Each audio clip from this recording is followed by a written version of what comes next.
What's going on, guys? Fun with Knives back again. As you can see, we are outside for the very first time on the channel. And that is because I've had some viewer requests to do some hiking footage, some testing my knives, videos, some camping, and I was all for it. And I went on a hike today. I intended to take you guys along, but I don't really have some good recording equipment to make that a fun, informative video for you guys to watch. So instead, I am back home, my gear's cleaned off, and I wanted to show you guys what I take on my hiking trips, all my kind of outdoor adventures. So I don't know, I'm going to call this new playlist. I'm hoping this will be well accepted among my subscribers. But I'm thinking FWK Outdoors, Adventure Log, something like that. So if you guys have any ideas, feel free to leave them in the comments. So before I get into the bag and all the gear, what's on my person? So when I go hiking, I usually go with my beautiful girlfriend, but I really don't like wearing a whole bunch of gear on my legs and everything, so I'm in pretty comfy stuff, and a lot of my gear is on my backpack. But what I do have is this CRKT paracord bracelet. I usually got one of these on in case I need some to create some emergency shelter or something like that, whatever the reasons are for people wearing these bracelets, but I like them. And then a cheap Casio Forester watch. Now I do have some nicer watches, but this is a good one for getting wet, getting beaten around, and it holds time surprisingly well. So those are the things on my wrists. I always got some shades, and no, you will not see my reflection in this. I'm gonna try to keep my face hidden for as long as possible, keep you guys wondering. And then I do have a boonie hat on all the time, keep the sun out of my face. I like those things a lot for when I'm outdoors. So that's really about it. Everything else is in the bag. And as you can see, this is a US Army surplus bag. There's a store nearby that sells all sorts of cool military surplus gear. And I was looking at the time, this is many years ago, for a good kind of just beater bag. And this is what I found. It's Digicamo, it's got the US written on the front here. There's only 3 pockets. There's got a little one here, a medium-sized one behind it, and then your big one that kind of your main compartment. But that's all I really need. This thing's gotten wet, bloody, and dirty, and gross, and I've cleaned it a bunch of times, and it shows no signs of slowing down. And honestly, guys, it's perfect for what I needed. It's not the best outdoor backpack in the world, but I have no reason to upgrade whatsoever. So let's get into this. In this small pocket, I took it out. I usually have my normal EDC gear, as in my wallet, some chapstick, some gum, of course, and my key bar. Just kind of the normal things that are in my pockets walking around town. I throw them in this backpack so I don't lose them, so I don't have to leave them in the car. Besides that, let's look at what's most accessible in the bag. So here's the bag.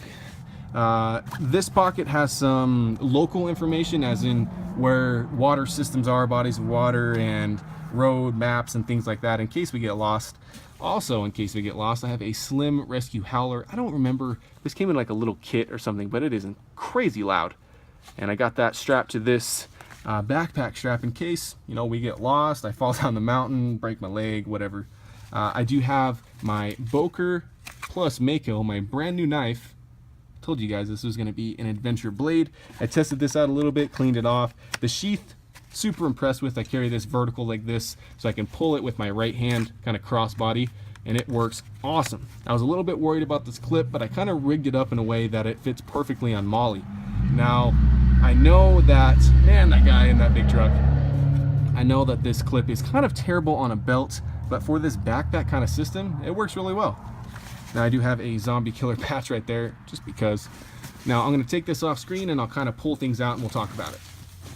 So I usually take a folding knife and kind of that Boker plus Mako size knife, and that's it.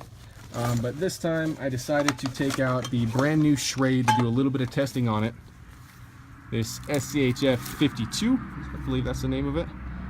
Yep, 52M. And this thing performed pretty well. I was doing a whole lot of chopping with this kind of grip. Got a lot of leverage on some wood.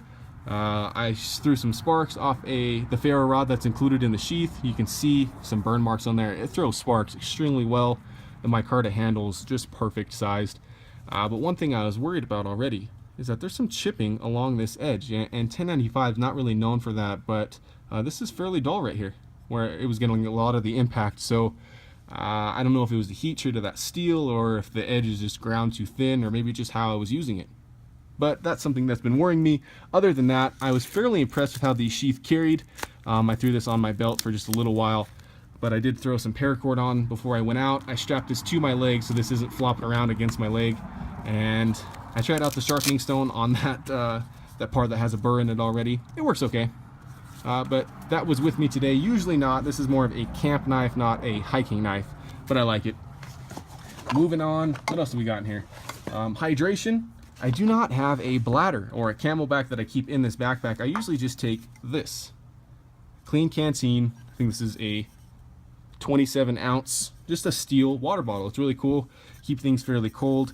And then I do have this San Diego Chargers. Yes, I am a Chargers fan. Terrible day to be a fan though. We lost Keenan Allen and we lost the Chiefs. Just horrible. But I usually fill this thing up with ice to keep other drinks cold, and then I'll just throw water bottles, Gatorade, everything else in the backpack, and that's just kind of what I carry.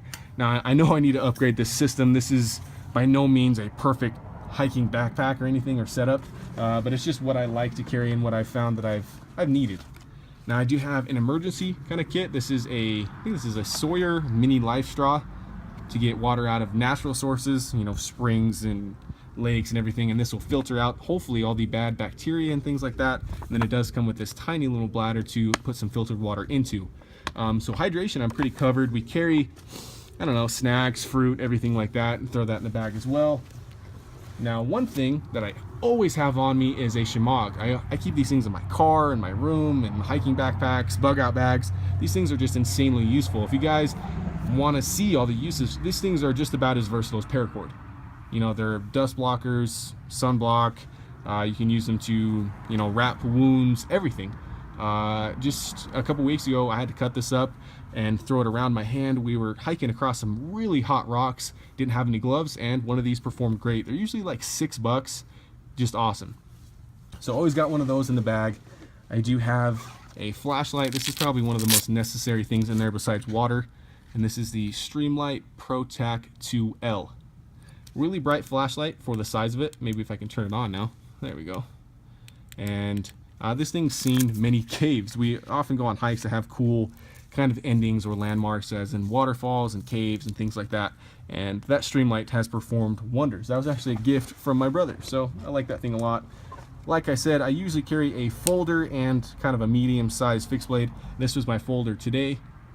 Spyderco Manix 2 lightweight and CTS BD1. This will handle the really fine tasks that I think that fixed blade's a little bit too large for, as in some food prep, you know, just some around the trail stuff, and I like that one. You can't go wrong with the Manix 2. And one thing that I don't always carry, but it's a Leatherman. If I need pliers, if I need screwdrivers, scissors, anything like that, it's always nice to have kind of a budget option, multi-tool to keep in your bag.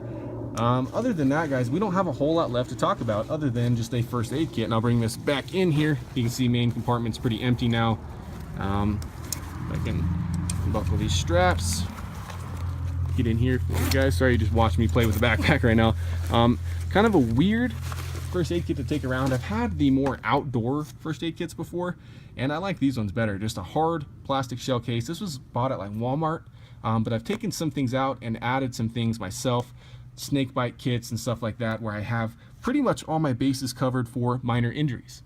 Now, you know, I can't make a good leg splint with this thing, but I do have, you know, Neosporin band-aids and all sorts of small medications, and snake bite kits. Just everything that I've ever needed so far is in here. And I've had to use this a couple times, but I really like it. And that's it, guys. That was the first installment of Fun with Knives Outdoors. So hope you guys found this video interesting at least. I'd love to hear if you guys want to see more stuff like this. Maybe I'll take you guys on some hiking trips, some camping trips, fishing. I don't know. There's all sorts of possibilities because I do love being outdoors. So maybe you guys will want to see that as well. Thanks for watching, guys, and make sure to have fun with your knives.